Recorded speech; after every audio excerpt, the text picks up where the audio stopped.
It's going to come very close. Dr. Sarah Chen had worked the psychiatric ward at Mercy Hill Hospital for 3 years, but she'd never been completely alone before. Budget cuts meant only one doctor on the overnight shift now, and tonight was her first solo run.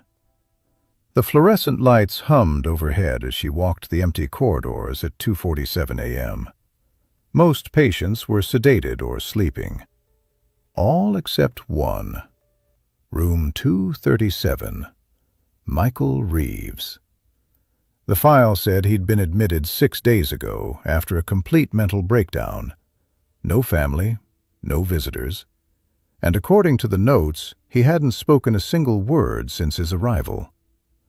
Sarah checked her tablet. His vitals were normal, but there was something odd.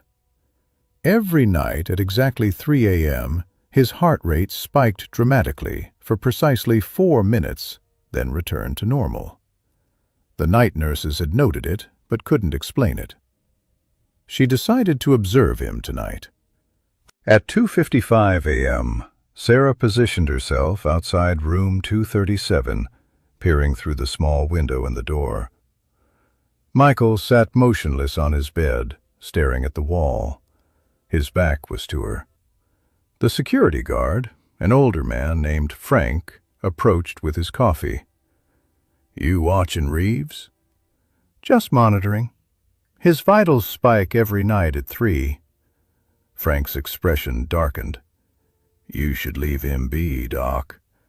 That man, there's something wrong about him. Not mental illness wrong. Something else." "That's not very scientific, Frank." "Science doesn't explain everything." He glanced at room 237. "Yesterday, I heard him whispering. Couldn't make out the words, but—" He trailed off, looking genuinely disturbed. "Just be careful." Frank walked away, his footsteps echoing down the empty hallway. Sarah checked her watch. 2:58 a.m. She looked back through the window. Michael hadn't moved. But now she noticed something. On the wall he was staring at, someone had scratched words into the paint. At exactly 3 a.m., Michael's head snapped to the side, facing the door, facing her. His eyes were open, but they weren't right. The pupils were fully dilated, black pools that seemed to swallow the light. Sarah's breath caught. His heart rate on her tablet showed the spike, 160 beats per minute and climbing. Then Michael smiled and began to speak. But his lips weren't moving. The voice came from everywhere and nowhere, a whisper that filled the hallway, cold and ancient. "She doesn't know yet. Should we tell her?" Sarah stumbled backward. This was impossible. Some kind of audio hallucination from stress and exhaustion. Michael's body remained perfectly still, but the voice continued. "Check the records, Doctor. Check the real records, the ones they hid." Her tablet slipped from her trembling hands, clattering on the linoleum floor. When she looked up, Michael was standing now, pressed against the door's window, his face inches from the glass. "Room 108, the voice whispered. "That's where it started. That's where you'll find the truth." At 3:04 a.m., Michael collapsed on the floor. His heart rate returned to normal, and just like that, he was catatonic again, as if nothing had happened. Sarah ran. She shouldn't have gone. Every rational part of her brain screamed to call someone, to leave the building, to forget what just happened. But her hands were already pulling up the hospital's floor plan on her phone. Room 108 was in the basement level, the old psychiatric wing. It had been closed for renovations 5 years ago and never reopened. Sarah found herself in the stairwell descending. The deeper she went, the colder it became. The basement lights were mostly out. with only emergency lighting casting everything in a sickly green glow. Room 108's door was sealed with caution tape, but it had been recently torn. Someone else had been here. She pushed the door open. The room was empty, except for an old hospital bed and a filing cabinet in the corner. Sarah approached the cabinet. The drawers were labeled by year. She pulled open the one marked 5 years ago. Inside was a single file folder thick with papers. The name on it made her blood freeze, Dr. Sarah Chen.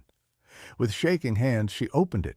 Inside were psychiatric evaluation forms, medication logs, incident reports, all filled out in her handwriting, all about her.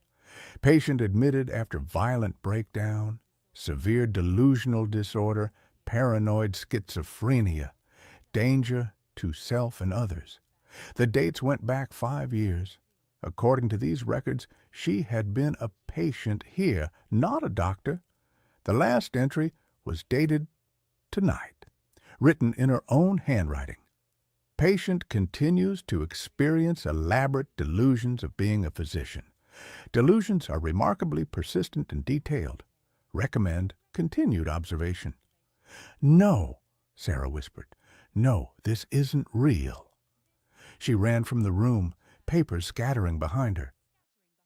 Sarah burst into the main office on the first floor, desperate to prove this wrong. She had credentials, an ID badge, medical school records, proof of her identity. But as she rifled through the drawers, she found another ID badge. Her photo, her name, but the designation read patient. Her hands found her wallet. Inside was a different driver's license than she remembered. The address listed was Mercy Hill Hospital. "You're starting to remember, aren't you?" Sarah spun around. Michael Reeves stood in the doorway, but he looked different now, clear-eyed, lucid, sad. "Who are you?" she demanded. "Dr. Michael Reeves." "I'm your actual psychiatrist, Sarah. I've been treating you for 5 years.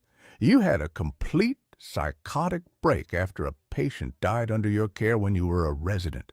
The guilt destroyed you. You've been a patient here ever since." "You're lying. I've been working here. I have memories. "You have delusions," he said gently. "Very elaborate ones. You've constructed an entire false identity. Every night at 3 a.m., you have an episode. You wander the halls believing you're the doctor on duty. Frank is your night nurse, not a security guard. We've tried to break through before, but you always reset." "Then why the room downstairs? Why the show in your room?" "Because tonight we tried something different. We staged an intervention, using your own delusions against you, forcing you to confront evidence you couldn't explain away. Sarah, you've been alone this entire night. There are no other patients on this ward except you. The entire floor has been cleared for your treatment." Sarah backed away, her mind reeling. "Show me proof. Show me I'm wrong." Michael pulled out his phone and opened a video. It showed Sarah, 5 years ago, in a courtroom. She was screaming, being restrained by officers. The caption read, "Former medical resident found guilty of patient negligence." He played another video. Sarah was in a hospital gown, strapped to a bed, ranting about needing to check on her patients. Another video. Sarah being interviewed by a news crew. "I don't belong here. I'm a doctor. Please, someone listen to me." Her legs gave out. She slumped against the desk. "This can't be real," she sobbed. "I know it's hard," Michael said, kneeling beside her. "But this is the first time you've ever gotten this far. The first time you've questioned the delusion. Sarah, you can come back from this. We can help you. But you'll have to accept the truth." Sarah looked up at him, tears streaming down her face. Then slowly she started to laugh. It was a quiet laugh at first, then grew louder, harder, until she was doubled over, gasping for breath. "Oh, Michael," she said, wiping her eyes, "you almost had me. You really did." His face fell. "Sarah, but you made one mistake." She stood up, her demeanor completely changed. The fear was gone, replaced by something cold and knowing. "Room 237. You said I've been the only patient on this ward tonight, that the entire floor was cleared for my treatment." "Yes, and then who was in room 237, Michael? Who were you pretending to be?"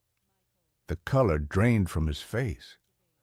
"The real Dr. Sarah Chen died 5 years ago," she continued, pulling a gun from the desk drawer. "Car accident on her way to work. I read about it in the papers when I was planning this. I've been impersonating her, working here for 3 years, and nobody noticed because you were all too busy hiding your dirty little secrets in the basement." "What are you?" "You know exactly what I am. I'm the sister of the patient who died under the real Sarah Chen's care. The patient who actually died because of criminal neglect by this hospital, not her. You all covered it up, blamed a dead woman, destroyed her reputation to save yourselves." Michael's hands shook. "Please, you don't have to." "I've been patient, working here, earning your trust, waiting for tonight, for the one night when you'd all stage this elaborate intervention and leave the building nearly empty, security's on a skeleton crew, nurses are in on the plan. It's just us." She raised the gun. "The files in the basement, I put them there. The videos, deep fakes take time, but I've had 5 years to plan. Every piece of evidence you showed me tonight, I created it and planted it, knowing you'd eventually try something like this. You wanted to break my mind." She pulled the hammer back. "I wanted to break yours first, to make you feel helpless, to make you question everything, just like my sister did before she killed herself because of what you people did to her." "We can talk about this," Michael pleaded. "There's still time to—" "Oh, there's plenty of time," she said, smiling. "The police won't be here until 6 a.m. I scheduled the anonymous tip for exactly then. By the time they arrive, they'll find Dr. Michael Reeves, who tragically discovered the truth about his hospital's malpractice and couldn't live with the guilt. And me? I'll be the traumatized colleague who tried to talk him down." She stepped closer. "But first, you're going to tell me where the others are hiding. Every doctor, every administrator who signed off on the cover-up. Because tonight, the truth finally comes out." "You won't get away with this." "I already have, because nobody looks too closely at the person wearing the white coat. Nobody questions the doctor. You taught me that." The gunshot echoed through the empty hospital corridor at 3:47 a.m. And in the silence that followed, if anyone had been there to hear it, they might have noticed the sound of footsteps, walking calmly toward the basement stairs, where 5 years of hidden secrets waited in the dark,